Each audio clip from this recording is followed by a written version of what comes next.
Il n'y a qu'un seul nom qui sauve,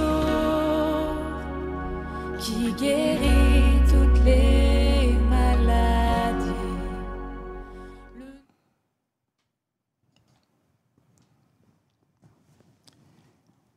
Chers internautes, peuple de Dieu, salutations, salutations de la part de notre Seigneur et Sauveur Jésus-Christ. Aujourd'hui, je me propose de voir avec vous Jacques chapitre 5, les versets 13 à 16. Jacques chapitre 5, versets 13 à 16. Et j'en fais la lecture. Quelqu'un parmi vous est-il dans la souffrance? Qu'il prie. Quelqu'un est-il dans la joie? Qu'il chante des cantiques. Quelqu'un parmi vous est-il malade? Qu'il appelle les anciens de l'Église et que les anciens prient pour lui en l'oignant d'huile au nom du Seigneur. La prière de la foi sauvera le malade et le Seigneur le relèvera s'il a commis des péchés. Il lui sera pardonné. Confessez donc vos péchés les uns aux autres et priez les uns pour les autres afin que vous soyez guéris. La prière fervente du juste a une grande efficace. Parole du Seigneur. Jésus guérit-il encore aujourd'hui? Ce passage, Jacques chapitre 5, versets 13 à 16, concerne la prière et la guérison des malades. À vrai dire, la fin de l'épître de Jacques aborde le thème de la prière et la guérison des malades. Le vocable prière revient 7 fois sous la forme de nom ou de verbe. Dans le verset 13, l'apôtre appelle les croyants individuellement à prier. Dans les versets 14 et 15, ce sont les anciens. Et dans le verset 16, c'est l'assemblée. Quelqu'un parmi vous est-il dans la souffrance qu'il prie?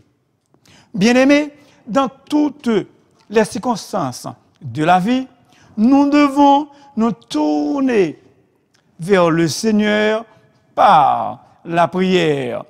Quand les problèmes surgissent, approchons-nous de Jésus avec des prières ferventes. En fait, la recommandation de Jacques sur la façon de réagir aux différentes circonstances est simple. En cas de souffrance, qu'est-ce que l'on doit faire? Qu'est-ce qu'on doit faire en cas de souffrance?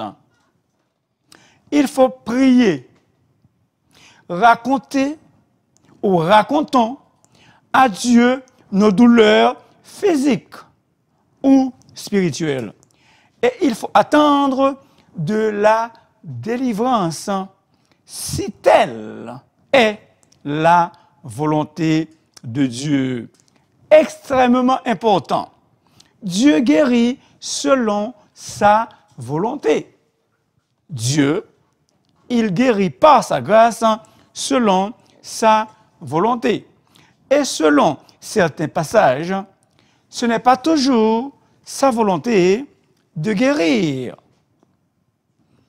Quelqu'un est-il dans la joie qu'il chante des cantiques?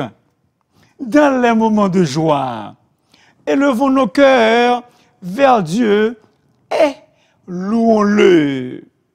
David ordonne à son âme et tout ce qui est en lui de bénir le Saint-Nom de l'Éternel. Mon âme, bénis l'Éternel. Que tout ce qui est en moi bénisse son Saint-Nom. Dieu veut intervenir dans toutes les circonstances changeantes de nos vies. Dieu veut intervenir dans toutes les humeurs changeantes de nos vies. Quelqu'un parmi vous est-il malade qu'il appelle les anciens de l'Église? Le premier geste devrait être posé par la personne qui est malade. C'est lui qui doit appeler et demander qu'on prie pour elle. Cela ne veut pas dire que le pasteur ne devrait pas rendre visite ou une visite à quelqu'un qui est malade, mais la responsabilité de demander la prière pour la guérison incombe aux malades. Les anciens, ce sont des serviteurs de Jésus, remplis du Saint-Esprit, qui ont reçu des dons de Dieu et ils sont là pour exercer un ministère quelconque. Et que les anciens prient pour lui en loyant d'huile, en lui frottant d'huile. L'huile. Il est certain que la guérison ne provient pas de l'huile. En d'autres mots, ce n'est pas l'huile ni les anciens qui guérissent, mais le Seigneur, puisque l'onction doit être faite en son nom. Dans l'Ancien Testament, l'onction d'huile signifiait que quelqu'un ou quelque chose était sanctifié ou mis à part pour Dieu par le ministère et l'œuvre du Saint-Esprit. Notre corps est le temple du Saint-Esprit. Et donc, il doit être saint et mis à part pour Dieu, pour son utilité et pour sa gloire. Nous croyons solidement que Dieu nous a donné l'onction d'huile pour montrer que la guérison viendrait par l'Esprit de Dieu. L'huile symbolise l'Esprit Saint dans son ministère de guérison. 1 Corinthiens 12 et le verset 9. Aleipho. Dans le Nouveau Testament, Aleipho décrit le fait d'oindre d'huile la tête de quelqu'un. Matthieu 6, verset 17. Autrement dit, quand Dieu nous guérit effectivement, il le fait par l'entremise du Saint-Esprit qui est présent et qui administre la vie divine de Jésus à notre corps physique. La prière de la foi. La foi est la force la plus puissante du monde. La foi, elle est la force la plus puissante du monde. Jésus a dit, tout est possible à celui qui croit. La partie la plus négligée de cette ordonnance de guérison, c'est la prière de la foi. Le verset ne dit pas que la prière des anciens sauvera le malade, ni la prière du pasteur, ni la prière de quelqu'un qui a des dons spéciaux sauvera le malade. Mais il dit bien, la prière de la foi sauvera le malade. Et le verbe sauver désigne le salut éternel de la personne et sa guérison présentement ou présentement. Le verbe sauver désigne le salut éternel de la personne ou sa guérison présente. Et le Seigneur le relèvera. Nous tenons à souligner que c'est le Seigneur qui relèvera le malade. Pas les anciens, pas le pasteur, pas l'évangéliste, mais le Seigneur. Nul autre, personne d'autre. Maintenant, qu'est-ce que la prière de la foi? La prière de la foi est une prière offerte à Dieu, dans laquelle la personne qui prie croit vraiment qu'elle recevra ce pourquoi elle prie. Je reprends parce que c'est très important. La prière de la foi est une prière offerte à Dieu, dans laquelle la personne qui prie croit vraiment qu'elle recevra ce pourquoi elle prie. Et s'il a commis des péchés, le péché, bien souvent, le péché entrave la guérison. Pas toujours, pas généralement, mais parfois. Nous ne sommes pas en train de dire que Dieu ne guérirait jamais une personne s'il y avait du péché dans sa vie. Non. Certains ont vu Dieu guérir des personnes qui n'étaient même pas converties. Toutefois, David dit, si j'avais conçu l'iniquité dans mon cœur, le Seigneur ne m'aurait pas existé. Mais Dieu m'a exaucé. Les chrétiens qui viennent à Dieu pour être guéris devraient confesser leurs fautes et balayer tout le péché dans leur vie.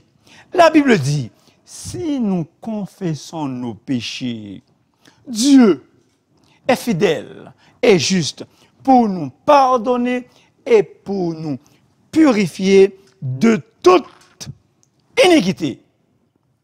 La prière agissante du juste. Le juste est celui qui craint Dieu et qui obéit à sa parole. Le juste est celui qui craint Dieu et qui obéit à sa parole. La guérison divine ou la vie divine pour le peuple de Dieu. La guérison divine ou la vie divine pour le peuple de Dieu. Écoutez bien, s'il vous plaît.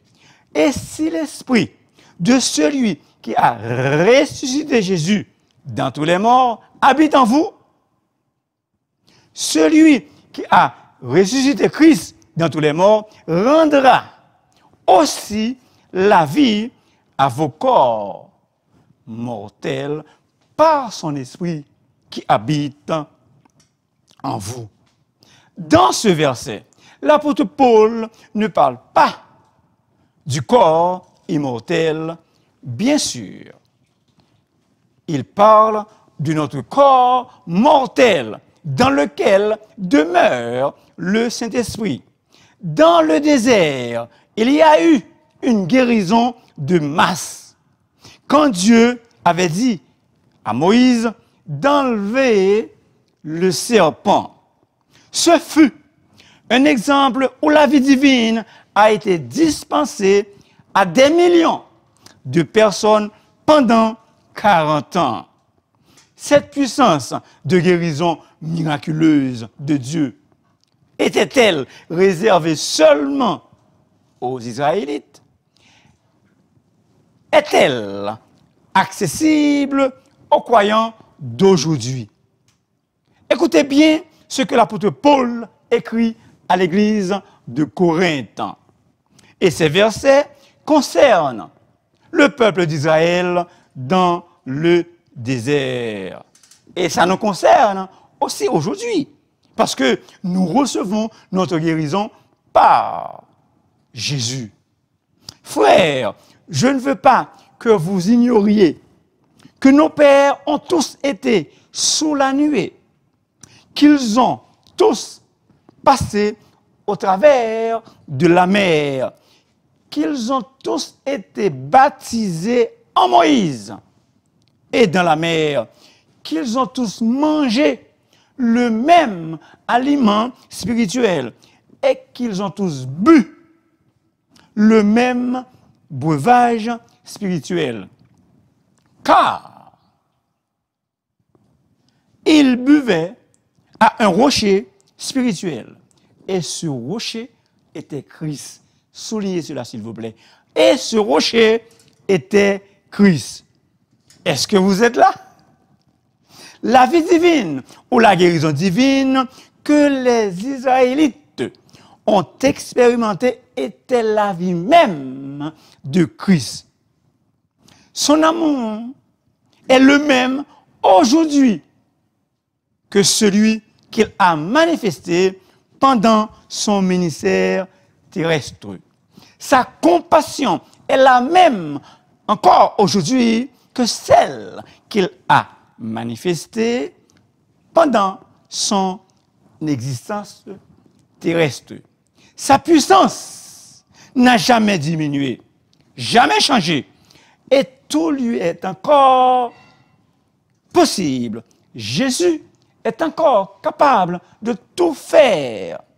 Celui qui a dit « Je suis l'Éternel qui te guérit » est Jésus-Christ, le même hier, aujourd'hui et pour l'éternité, éternellement.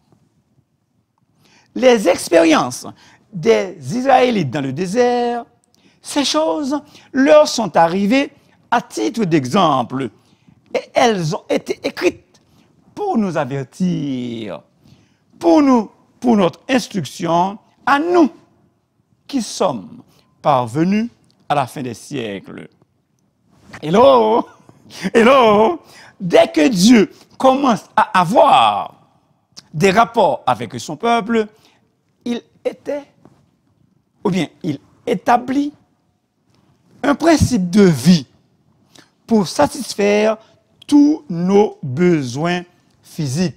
Dès que Dieu commence à avoir des relations avec son peuple, il établit un principe de vie divine pour satisfaire tous nos besoins physiques.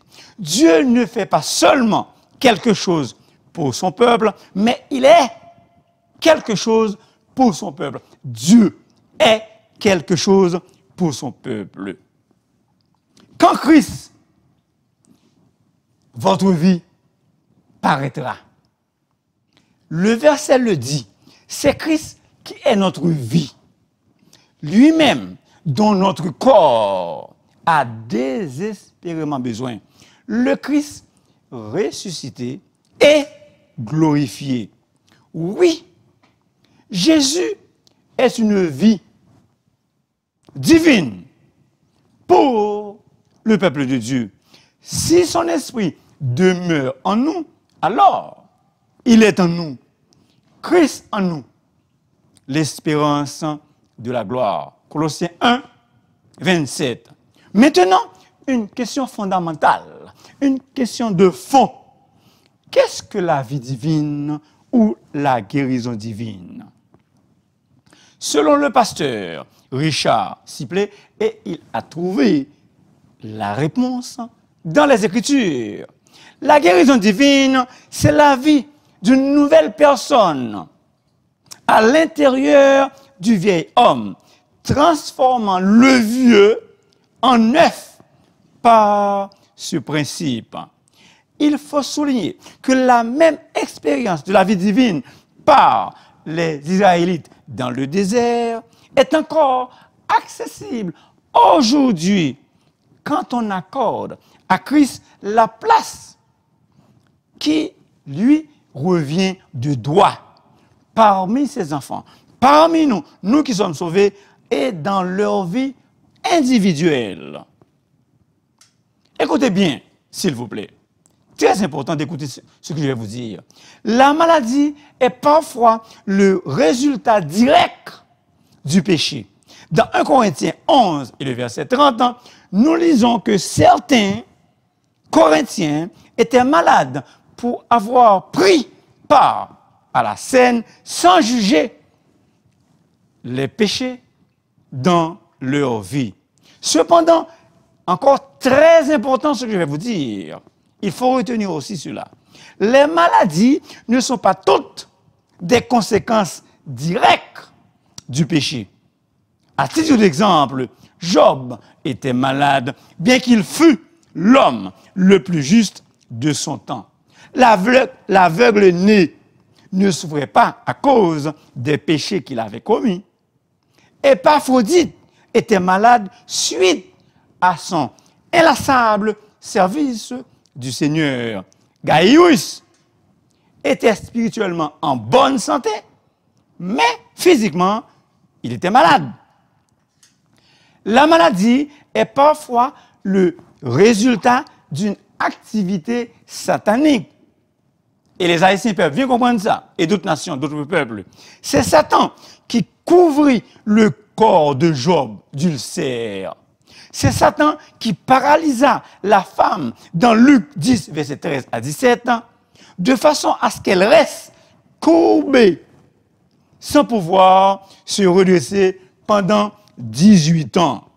L'apôtre Paul avait une infirmité physique causée par Satan, le diable. Il l'appela une écharpe dans la chair, un ange de Satan pour me souffleter. 2 Corinthiens 12, les versets 7. Dieu guérit miraculeusement.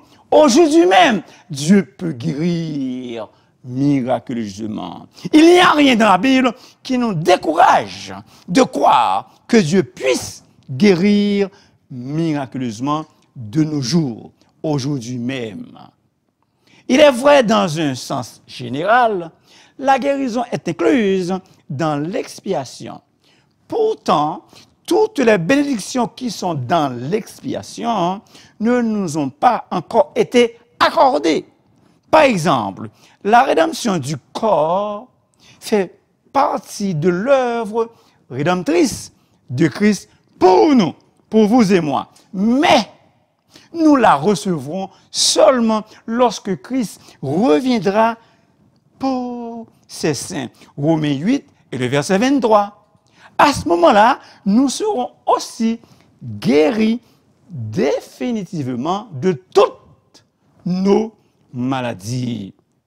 Il est faux, archi faux, d'affirmer que l'absence de guérison indique un manque de foi. Si tel était le cas, cela voulait dire que certains vivraient indéfiniment. Mais ce n'est pas le cas. De personnes, Paul et Gaius, n'ont pas été guéris. Et pourtant, leur foi était forte et agissante.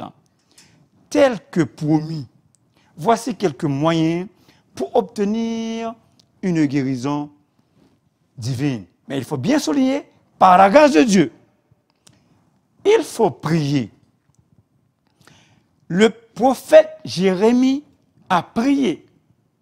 Guéris-moi, Éternel, et je serai guéri.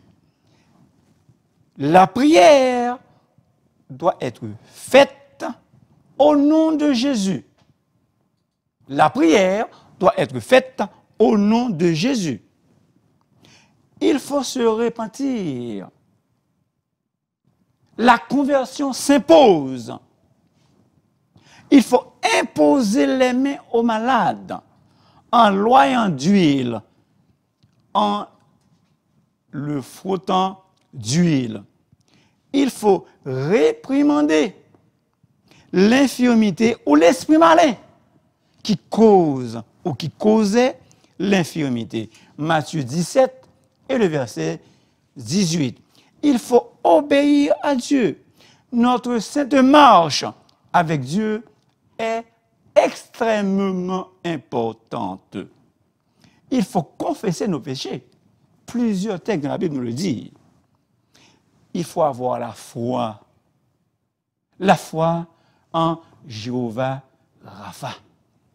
Jésus ou l'Éternel qui guérit. Il faut croire en Dieu. Il faut croire dans la promesse de guérison se trouvant dans la parole de Dieu. Marc 16, versets 15 à 18. Si nous croyons que Dieu est surnaturel et qu'il est normal pour lui d'accomplir des actes surnaturels, il faut désormais, j'ai bien dit, il faut désormais croire également en sa puissance pour guérir les âmes du péché et les maladies physiques d'aujourd'hui. Moi, j'y crois.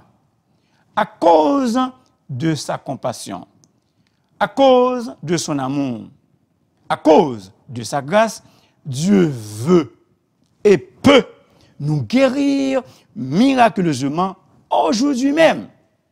Et si vous avez expérimenté la guérison, louez Dieu et donnez-lui gloire. Le salut de l'âme est bien plus important que la guérison du corps. Le salut de l'âme est bien plus important que la guérison de l'âme. Et pour conclure, une illustration. Il y avait un pauvre Européen qui voulait émigrer aux États-Unis. Après avoir épargné quelque argent, cet homme réussit à s'acheter un billet pour effectuer la traversée en 3e classe.